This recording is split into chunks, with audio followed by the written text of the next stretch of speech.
देखो हम प्रोबेबिलिटी में क्या करते हैं, प्रोबेबिलिटी में हम जो नीचे टोटल आउटकम्स होता है वो लिखते हैं। अब मैं 52/100 कर लूंगी यहाँ पे, तो नीचे मेरा 100 आ जाएगा, यानी कि नीचे वाला वो नंबर जो है बड़ा है।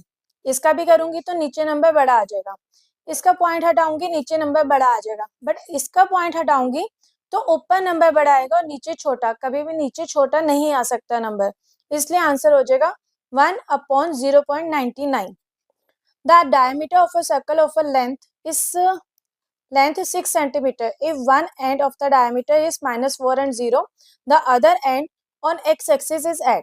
देखो उसने बोला है मुझे यहाँ पे एक सर्कल है, उसका एक पॉइंट आपका गिवन है -4 एंड 0। अगर उसका डिस्टेंस जो है वो 6 है तो दूसरा पॉइंट क्या होगा, उसने एक्स एक्सिस बोला है ना, तो इट मीन्स एक्स गिवन है और वाई को मैं 0 ले लूंगी। आपको इसका डिस्टेंस निकालना है, तो मैं डिस्टेंस फॉर्मूला यूज कर लूंगी, सेम वही वाला फॉर्मूला, x2 - x1 का स्क्वायर प्लस y2 - y1 का स्क्वायर रूट में। जब आप इसे सॉल्व करोगे तो आपका आ जाएगा x + 4 का होल स्क्वायर, इसके स्क्वायर से इसका रूट कैंसिल हो जाएगा। डिस्टेंस मुझे क्वेश्चन में गिवन था 6, तो अब आपका रूट कैंसिल होने पे आ गया x + 4 = 6, ये प्लस है इक्वल टू साइड जाके माइनस हो गया, तो x की वैल्यू आ गई 2। Question number 15, 2 dice are roll together, मैंने 2 डाइस को एक साथ उछाला है, the probability of getting at least 1/6, तो 1/6 आने की प्रोबेबिलिटी क्या होगी। देखो जब मैं 2 डाइस को एक बार साथ उछालूंगी तो सबसे पहले मेरे टोटल आउटकम्स कितने हो जाएंगे, मेरे टोटल आउटकम्स हो जाएंगे 6 का स्क्वायर, क्योंकि 2 डाइस है तो यानी कि 36। अब मेरे कितनी बार वो 6 के साथ एटलीस्ट एक बार तो 6 आ ही आए, तो क्या होता है मेरा एक डाइस में 1/6, 2/6, 3/6, 4/6, 5/6, 6/6, अब आ जाएगा 6/1, 6/2, 6/3, 6/4, 6/5। तो आप इसे काउंट करोगे तो ये टोटल आएगा 11 टाइम्स, तो आपका आंसर हो जाएगा 11/36। क्वेश्चन नंबर 16 में बोला है अ card is drawn from a well shuffled deck of 52 playing cards, the probability that drawn card is red queen is, यानी कि मैंने एक कार्ड को उछाला, 52 कार्ड्स होते हैं, तो रेड क्वीन आने के कितने चांसेस हो गए, रेड क्वीन कितनी होती है पूरी में, टोटल 2 होती है, तो 2/52, तो कटिंग करके answer is 1/26। Section D. Question number 17 में बोला गया है if one of the zero of the quadratic polynomial alpha -1 x² plus alpha x plus 1 is -3, then the value of alpha is. देखो ये जो मुझे वैल्यू दी है ना, मैं यहाँ पे क्या करूंगी, x की जगह पर पुट कर दूंगी, तो मेरी अल्फा की वैल्यू आ जाएगी।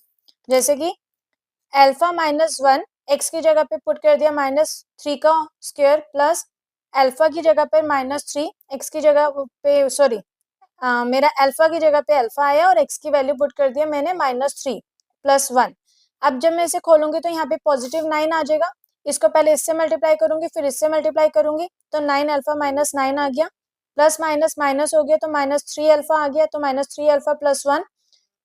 इन दोनों को मैं जब सॉल्व करूंगी तो 9 में से 3 गया तो 6 अल्फा -8 = 0, माइनस है इक्वल के साइड जाके प्लस का हो गया, तो मेरा आंसर आ जाएगा 8/6। आपका कटिंग करने पे आंसर आ गया 4/3।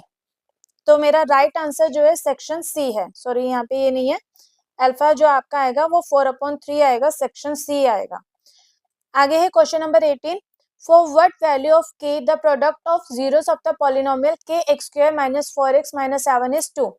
देखो उसने बोला ना product of zeros, product of zeros क्या होता है मेरा c/a होता है, प्रोडक्ट ऑफ जीरो हो गया मेरा c/a, तो मेरे c क्या है, मेरा c होता है कांस्टेंट वैल्यू, तो मेरा आ गया -7, a क्या है मेरा x² का कोफिशिएंट यानी कि k, तो -7/k, और प्रोडक्ट ऑफ जीरो मुझे क्वेश्चन में गिवन है 2, यहाँ ये डिवाइड हो रहा है इक्वल के साइड जाके मल्टीप्लाई हो जाएगा और ये यहाँ आ जाएगा, तो k की वैल्यू आ जाएगी -7/2, सेक्शन बी।